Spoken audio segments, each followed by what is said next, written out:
Hello students, आज के इस लेक्चर में हम लोग एरे के टाइप्स के बारे में पढ़ेंगे कि हमारी जो एरे होती है वो कितने टाइप की होती है। तो यहाँ पर एरे दो टाइप की होती है। पहली होती है आपकी सिंगल डायमेंशनल एरे और दूसरी होती है आपकी multi dimensional array.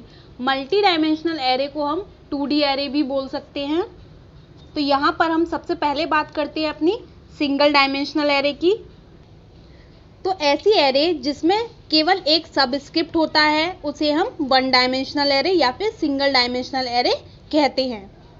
Single dimensional जो एरे होती है आपकी, उसका यूज़ हम लीनियर डेटा को स्टोर करने के लिए करते हैं। इट मीन्स लीनियर फॉर्म में अगर हमें कोई डेटा स्टोर करना होता है तो हम सिंगल डायमेंशनल एरे का यूज़ करते हैं। सिंगल डायमेंशनल जो एरे होती है आपकी, उसमें एक रो होती है और आपके कई कॉलम हो सकते हैं, ठीक है, इसीलिए इसे हम सिंगल डायमेंशनल एरे बोलते हैं। ठीक है, तो इसके डायग्राम की व्यू से आप इसे और अच्छे से समझ लीजिए। तो यहाँ पर हमने एक डायग्राम बनाया है जिसमें आपका बॉक्स की टाइप से आपको दिख रहे होंगे, ठीक है। उस बॉक्स में हमने कई कॉलम डिवाइड कर दिए हैं, ठीक है। तो इस तरीके से यहाँ पर एक रो है और कई सारे कॉलम हैं जिनमें हमने वैल्यूज़ पुट कर दी हैं 20, 30, 40, 50 और 10। तो ये जो वैल्यूज़ हमने इसमें पुट की हैं ये हमारी क्या होती हैं, एरे के एलिमेंट्स। इट मीन्स एरे की जो वैल्यूज़ होती हैं जो हम एरे में एंटर कराते हैं, तो एरे की जो वैल्यूज़ होती है उनको हम एरे के एलिमेंट्स भी बोल सकते हैं और साथ ही साथ हम बोल सकते हैं कि ये आइटम्स होते हैं एरे के। और नीचे की साइड में आपको दिख रहा है 0, 1, 2, 3, 4। तो ये क्या है, हमारे एरे की इंडेक्सिंग। आपकी जो एरे होती है उसकी इंडेक्सिंग आपकी 0 से स्टार्ट होती है और यही इंडेक्सिंग रेस्पॉन्सिबल होती है एरे के जो एलिमेंट्स होते हैं उन्हें स्टोर करने के लिए और उन्हें फैच करने के लिए, ठीक है। तो ये आपकी होती है सिंगल डायमेंशनल एरे या फिर वन डायमेंशनल एरे। तो अब हम बात करते हैं कि किस तरीके से हम अपने एरे को क्रिएट करते हैं। तो यहाँ पे हम देख लेते हैं अपने एरे के सिंटैक्स को। एरे को क्रिएट करने के हमारे 3 मेथड होते हैं, ये मैंने आपको पहले भी बताया है। पहला होता है आपका कि जो हमारी एरे है उसको हम लोग क्या करते हैं, डिक्लेयर करते हैं। It means declaration of array. दूसरा होता है creating memory location. It means जो आपने एरे बनाई है उसके लिए मेमोरी को क्रिएट करना।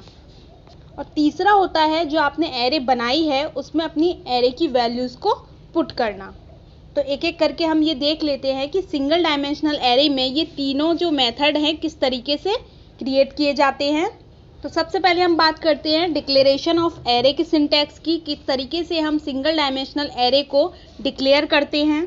तो यहाँ पर इसे डिक्लेयर करने के आपके 2 मेथड हैं, 2 तरीके से हम यहाँ पर इसको डिक्लेयर कर सकते हैं।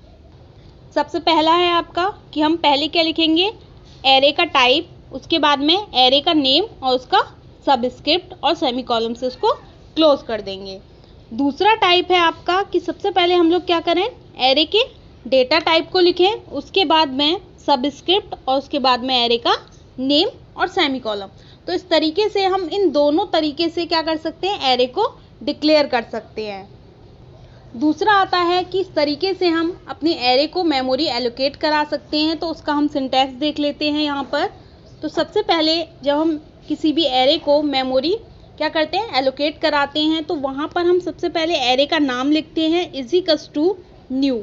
न्यू यहाँ पर एक ऑपरेटर है जिसका यूज़ आप ऑब्जेक्ट क्रिएट करने के लिए भी करते हैं और एरे को मेमोरी एलोकेट कराने के लिए भी हम यहाँ पर क्या करेंगे, न्यू ऑपरेटर का यूज़ करेंगे।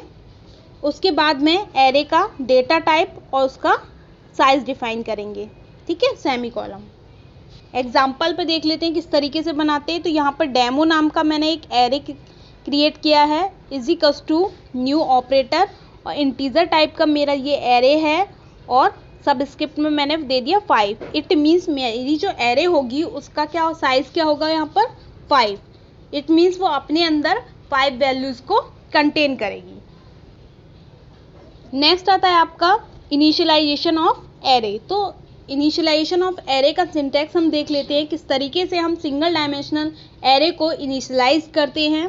तो सबसे पहला है यहाँ पर हम अपनी एरे का नेम लिखेंगे, उसके बाद में सबस्क्रिप्ट इजिकल्स टू उसकी वैल्यूज़ और सेमीकोलन। एग्जाम्पल पे देख लीजिए किस तरीके से है यहाँ पर डेमो यहाँ पे सबस्क्रिप्ट में हमने साइज दे दिया 3 इजिकल्स टू वैल्यू दे दी इसकी 100। ठीक है, तो ये तो तरीका ये हो गया कि आपको क्या करते हैं, किसी पर्टिकुलर इंडेक्स पर हमें कोई वैल्यू इंसर्ट करनी है। ठीक है, तो ये तो हो गया कि पर्टिकुलर एक वैल्यू किस तरीके से हम इंसर्ट कर सकते हैं। अब हम बात करते हैं, अगर हम अपनी एरे में एक साथ ही क्या करना है, हमें पूरी लिस्ट अपनी एरे की इंसर्ट करनी है, सारी वैल्यूज एक साथ इंसर्ट करनी है, तो उसके लिए सिंटैक्स देख लीजिए। पहले टाइप एरे का name subscript equals to braces में list of values. It means जो आपकी एरे की वैल्यूज हैं उनको हम कॉमा लगा के यहाँ पे मेंशन कर देंगे।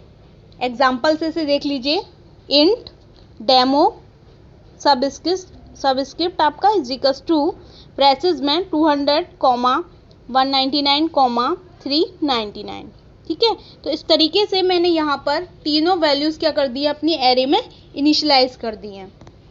तो यहाँ पर हम एक साथ भी अपनी एरे में सारी वैल्यूज़ को इंसर्ट कर सकते हैं। अगर हम चाहते हैं 1 बाय 1 करना, तो हम 1 बाय 1 इंडेक्सिंग के माध्यम से भी हम लोग क्या कर सकते हैं, एरे में अपनी वैल्यूज़ को इंसर्ट कर सकते हैं। यहाँ पर एक तीसरा तरीका और है कि हम लूप के माध्यम से क्या कर सकते हैं, अपने एरे में वैल्यूज़ को इनिशियलाइज कर सकते हैं और उनको फैच कर सकते हैं। तो यहाँ पर हम फॉर लूप का यूज़ करके अपने एरे में वैल्यूज़ को इंसर्ट कर सकते हैं। तो उसका सिंटैक्स देख लीजिए। उसके लिए सबसे पहले हम लोग फॉर कीवर्ड का यूज़ करते हैं और ब्रैकेट में इंटीजर टाइप का एक वेरिएबल लेते हैं। यहाँ पर मैंने आई लिया है, तो ये आपका काउंटर वेरिएबल होता है जो कि रेस्पॉन्सिबल होता है आपकी जो एरे की इंडेक्सिंग होती है उसको काउंट करने के लिए, उसको आगे बढ़ाने के लिए। इसके बाद में कंडीशन देते हैं कि हमारी जो इंडेक्सिंग है वो कहाँ तक जाए। तो यहाँ पे कंडीशन दिया i greater than array dot length. It means मेरी एरे की जो लेंथ है उतना मेरा जो लूप है वो चले, उतनी मेरी जो एरे की इंडेक्सिंग है वो वहाँ तक पहुँचे। उसके बाद में इंक्रीमेंट ऑपरेटर है i plus plus, means array की जो इंडेक्सिंग होगी उसमें इंक्रीमेंट हो जाए। ब्रैकेट के अंदर आएंगे फॉर की बॉडी के अंदर, तो यहाँ पर एरे का नेम, मैंने एरे का नेम दे रखा था आपका डोम DEMO। सबस्क्रिप्ट में आपका आई जो आपका काउंटर वेरिएबल है जो कि आपके एरे की इंडेक्सिंग को काउंट कर रहा है इजिकल्स टू आई। ठीक है, और नीचे आपका फॉर लूप क्लोज हो जाएगा। तो इस तरीके से हम फॉर लूप का यूज़ करके भी अपने एरे में अपने जो एरे के एलिमेंट्स हैं उनको स्टोर कर सकते हैं। तो ये तो हो गया कि सिंगल डायमेंशनल एरे में किस तरीके से हम सिंगल डायमेंशनल एरे को क्रिएट करते हैं, उसे मेमोरी इनिशियलाइज करते हैं और उसमें वैल्यूज़ को इंसर्ट करते हैं। अब हम बात करते हैं मल्टी डायमेंशनल एरे की।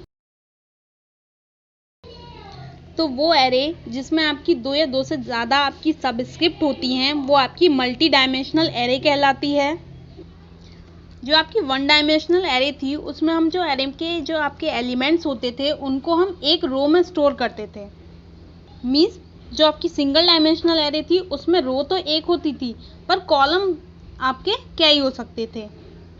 ठीक इसके अपोजिट आपकी मल्टी डायमेंशनल एरे जो है वो जो आपके एरे के एलिमेंट्स होते हैं उनको मैट्रिक्स की फॉर्म में स्टोर करती है।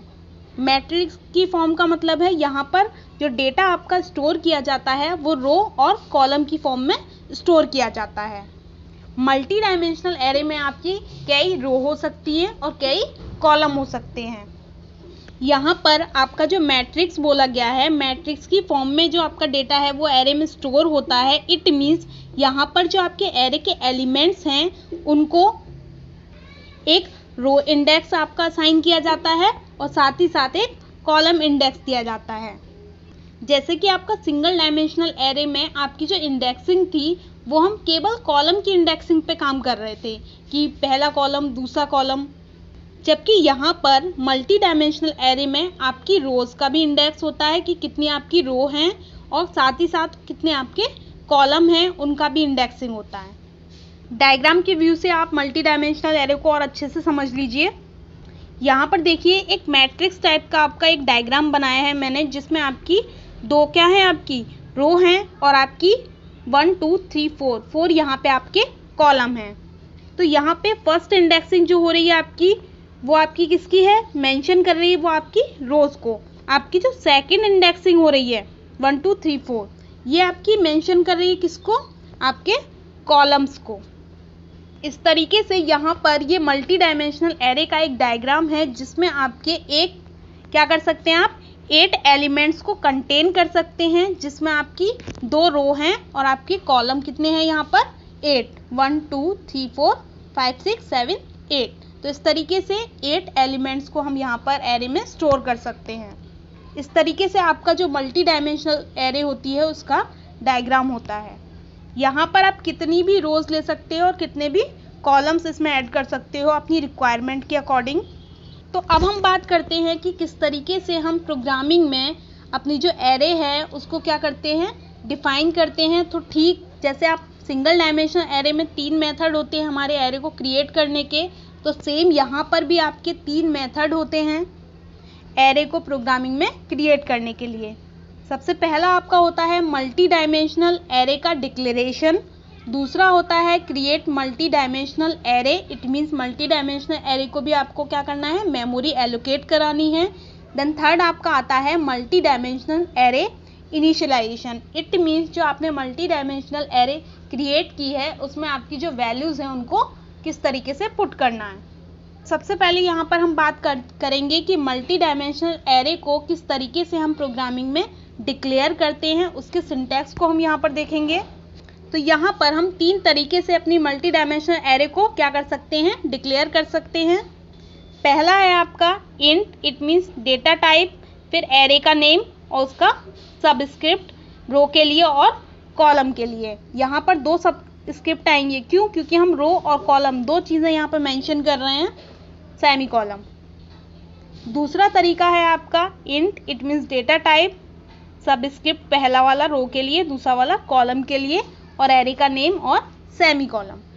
तीसरा तरीका है इंट, डेटा टाइप आपका है, सबस्क्रिप्ट रो के लिए, एरे का नेम और दूसरा सबस्क्रिप्ट आपका जो कॉलम के लिए है। तो इस तरीके से इन तीनों तरीके से हम क्या कर सकते हैं, एरे को डिक्लेयर कर सकते हैं। ये तीनों तरीके आपकी क्या हैं, सही हैं। अगर आप इन तीनों में से किसी भी तरीके से एरे को डिक्लेयर करते हो तो कोई भी एरर जनरेट नहीं होगा। तीनों तरीके से आप एरे को डिक्लेयर कर सकते हो। दूसरा हम बात करेंगे यहाँ पे create multi dimensional array, it means multi dimensional array को किस तरीके से हम मेमोरी एलोकेट कराते हैं। तो यहाँ पर मेमोरी को एलोकेट कराने के लिए भी आपके 3 मेथड हैं। पहला इंट, डेटा टाइप है, एरे का नेम, सबस्क्रिप्ट, 2 सबस्क्रिप्ट आपके आएंगे, इजिकल्स टू न्यू। सेम पहले की तरह जैसे सिंगल डायमेंशनल एरे को मेमोरी इनिशियलाइज या फिर एलोकेट कराने के लिए हम न्यू ऑपरेटर का यूज़ कर रहे थे, तो यहाँ पे भी हम न्यू ऑपरेटर का यूज़ करेंगे इंट, और यहाँ पर आपका सबस्क्रिप्ट को यहाँ पर साइज डिफाइन कर देंगे कि कितनी हम रो लेने चाह रहे हैं, कितनी हम कॉलम लेना चाह रहे हैं, ठीक है, सेमी कॉलम से क्लोज। दूसरा तरीका इंट, सबस्क्रिप्ट पहला, दूसरा सबस्क्रिप्ट कॉलम के लिए, एरे का name equals to new, int, data type है आपका यहाँ पे, पहला सबस्क्रिप्ट और दूसरा सबस्क्रिप्ट, दोनों में साइज डिफाइन कर देंगे और सेमी कॉलम, ठीक। तीसरा मेथड है, तीसरा तरीका है यहाँ पे इंट, पहला सबस्क्रिप्ट एरे, दूसरा subscript equals to new, int, data type, पहला सबस्क्रिप्ट जिसमें 2 डिफाइन किया है, दूसरा सबस्क्रिप्ट जिसमें 2 डिफाइन किया है। इट मीन्स यहाँ पे कॉलम भी 2 है और रो भी 2 है। यहाँ पे कंफ्यूज मत होइएगा, मैंने इंट लिख दिया है क्योंकि मैं इंटीजर टाइप की एरे क्रिएट कर रही हूँ। आप जिस टाइप की एरे क्रिएट करना चाहते हो, चाहे वो इंटीजर हो, कैरेक्टर हो, ठीक है, चाहे वो बूलन हो, तो आप उस टाइप का डेटा टाइप यहाँ पे डिफाइन कर दीजिएगा। नेक्स्ट हम बात करते हैं मल्टी डायमेंशनल एरे को किस तरीके से इनिशियलाइज किया जाता है। इट मीन्स हम अपनी मल्टी डायमेंशनल एरे में जो हमारा डेटा है उसको किस तरीके से इंसर्ट करेंगे। तो यहाँ पर मल्टी डायमेंशनल एरे में डेटा को कई तरीके से हम इंसर्ट कर सकते हैं। पहला आपका, अगर आप अपनी जितने भी डेटा एलिमेंट्स हैं उनको एक साथ अपनी एरे में इंसर्ट करना चाहते हो, उसके लिए इंडेक्स देख लीजिए, इंट, एरे, सबस्क्रिप्ट पहला, दूसरा सबस्क्रिप्ट इजिकल्स टू ब्रेसेस लगाएंगे दोबारा, उसमें पहली वैल्यू कॉमा दूसरी वैल्यू, ठीक है, फिर ब्रेसेस को क्लोज करेंगे, कॉमा, ब्रेसेस ओपन, पहली वैल्यू दूसरी वैल्यू, ब्रेसेस को, और जो स्टार्टिंग का ब्रेसेस था उसको क्लोज कर देंगे, देन सेमी कॉलम। तो यहाँ पर जो आपके पहले वाले कॉलम में आपके 1 और 2 लिखे हुए हैं वो आपकी पहली वाली रो में जाके पहले कॉलम में और दूसरे कॉलम में इंसर्ट हो जाएंगे। जो आपका दूसरा वाला ब्रैकेट में दे रखे हैं 3 और 4 वो आपकी दूसरी वाली रो में जाके इंसर्ट हो जाएंगे। ठीक है, तो इस तरीके से ये पहले कॉलम के लिए 1 और 2 थे और दूसरे कॉलम की जो पहली रो की जो वैल्यूज थी वो आपकी 1 और 2 थी, दूसरी जो आपकी रो थी उसकी वैल्यूज आपकी 3 और 4 हो जाएंगी। तो इस तरीके से एक साथ हम अपनी जो एरे है उसमें डेटा को इंसर्ट कर सकते हैं। अब हम यहाँ पे बात करते हैं कि जो हमारी मल्टी डायमेंशनल एरे है उसके हमारे जो एलिमेंट्स होते हैं उनको हम किस तरीके से एक्सेस कर सकते हैं। ठीक है, तो यहाँ पर जो हमारी मल्टी डायमेंशनल एरे होती है उसमें से डेटा को एक्सेस करने के लिए 2 मेथड प्रोवाइड किए जाते हैं। इट मीन्स पहला या तो आप बाय इंडेक्सिंग उसको डेटा को एक्सेस कर लीजिए, दूसरा बाय लूप। ठीक है, तो यहाँ पे बाय इंडेक्सिंग हम यूज़ कर सकते हैं डेटा को एक्सेस करने के लिए, या फिर हम किसी लूप का यूज़ कर लेते हैं। या फिर हम किसका यूज़ कर रहे थे, वैसे बाय डिफ़ॉल्ट हम फॉर लूप का यूज़ करते हैं। तो यहाँ पे फॉर लूप का यूज़ करके भी आप अपने एरे के एलिमेंट्स को एक्सेस कर सकते हो। तो सबसे पहले हम देखेंगे by indexing. It means array के जो आपका इंडेक्सिंग है उसके माध्यम से उसका यूज़ करके हम किस तरीके से उस इंडेक्स पे रखी हुई वैल्यू को एक्सेस कर सकते हैं। उसका सिंटैक्स हम यहाँ पे देख लेते हैं। तो सबसे पहले हम एरे के टाइप को लिखेंगे, सबस्क्रिप्ट पहला, दूसरा एरे का नेम इज इक्वल्स टू जो आपकी वैल्यूज़ थी उनको दे देंगे। तो ये तरीका तो हो गया, हमने एरे को इंसर्ट कर दिया। अब हम देखते हैं उसकी इंडेक्सिंग का यूज़ करके किस तरीके से हम उसको प्रिंट करा सकते हैं या फिर एक्सेस कर सकते हैं। तो उसके लिए हमें सबसे पहले एरे का नाम लिखना होता है। नाम के बाद में आपका सबस्क्रिप्ट हमें बताना होता है उसमें कि आपकी कौन सी रो में आपका वो डेटा है। ठीक है, दूसरे सबस्क्रिप्ट में हम अपने उस कॉलम का नाम लिख देते हैं जिस कॉलम से हमने डेटा को एक्सेस करना है। ठीक है, तो ये इंडेक्सिंग का यूज़ करके हम डेटा को क्या करेंगे, उस इंडेक्स पे से एक्सेस कर लेंगे।